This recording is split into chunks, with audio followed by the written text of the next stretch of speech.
And this morning, still no arrests in yesterday's murder investigation in West El Paso. Police still have the area around San Jacinto Plaza closed right now. We're on the intersection of Main and Mesa, but this all happened just a block away. This is as close as police are letting us get to the area that they are actively searching. The US 54 North remains closed. That's just over there behind me. Breaking overnight, a man under arrest now following a SWAT situation in Northeast El Paso. We did actually go by the seminary earlier this morning at around 7 a.m. and the streets were already blocked off, so we had to walk by to see how things were, and there were already crowds outside. He will walk through here and then go inside this church where he'll talk to staff and members of the church, and then finally he'll walk over to that dome over there where he'll speak with 700 inmates. If you were born a woman but you identify as a man, well then you're free to use the men's restroom and vice versa.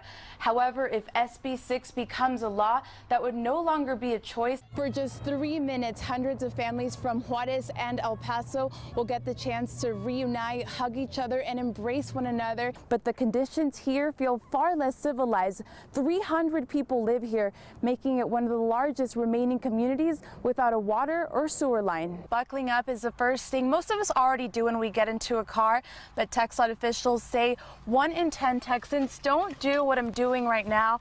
And not only is it the law to buckle up, but studies actually show that putting on your seatbelt increases your chance of surviving an accident by 45%. Some of the residents here in the Duranguito neighborhood already began to vacate their homes, like the people who used to live here.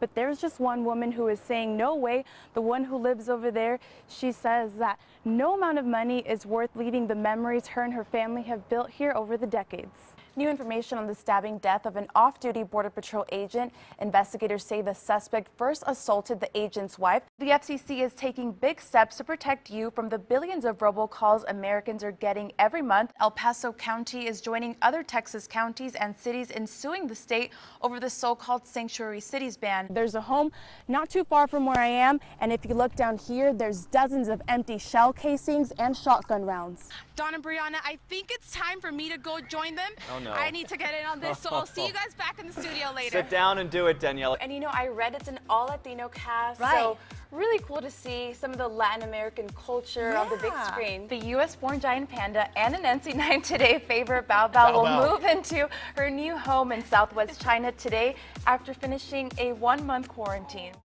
I woke up to the news showing my place of employment on fire. Elizabeth Acosta says she was shocked when she saw massive flames and thick black smoke shooting from the building that's been more than just her workplace for the last 6 years. It just hurts the soul because this is my home away from home. I work 6 days out the week, 7 to 10 hours a day, so this is my family.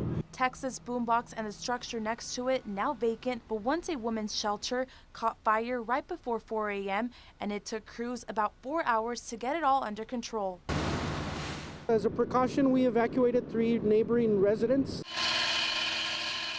The fire department spokesman Carlos Briano says nobody was injured, but it took more than 40 firefighters to battle the blaze. It was defensive from the beginning because it was fully engulfed. The roof looked collapsible, and it did in fact collapse. They didn't salvage anything, unfortunately. Thank God nobody was hurt, so we can't think that is a blessing, but it's a hard situation right now. Acosta tells me it's even more difficult now that we're in the holiday season. Now all 20 of the employees we're jobless.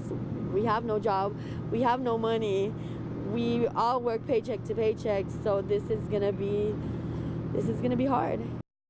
Dawn and Brianna, El Punto now empty, but a few hours ago it was filled by the faithful who listened to Pope Francis deliver a very timely message.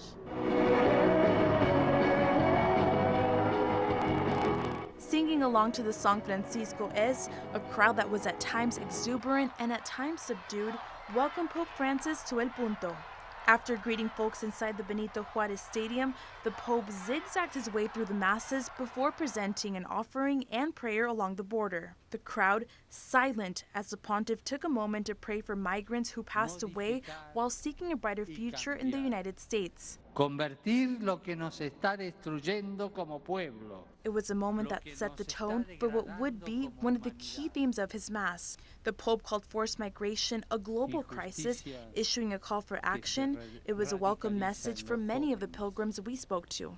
I'm sure he brings peace from so many people that are immigrant here, and we are very happy that he speaks Spanish. Pope Francis also thanked technology for being able to address the faithful back at the Sun Bowl, adding that faith knows no borders. Another touching moment during the Mass was when the Pope called for the sign of peace, thousands of strangers shaking hands and exchanging smiles. Yes, I was crying just to see him, and when he started to talk, I feel hope, I feel warm in my heart.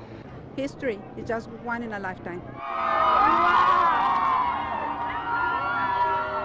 The crowd also cheered when Pope Francis thanked them for giving him such a warm welcome. He then thanked God for allowing him to visit Mexico, a desire he says he's had for a very long time. Reporting in Ciudad Juarez, Daniela Pardo, News Channel 9.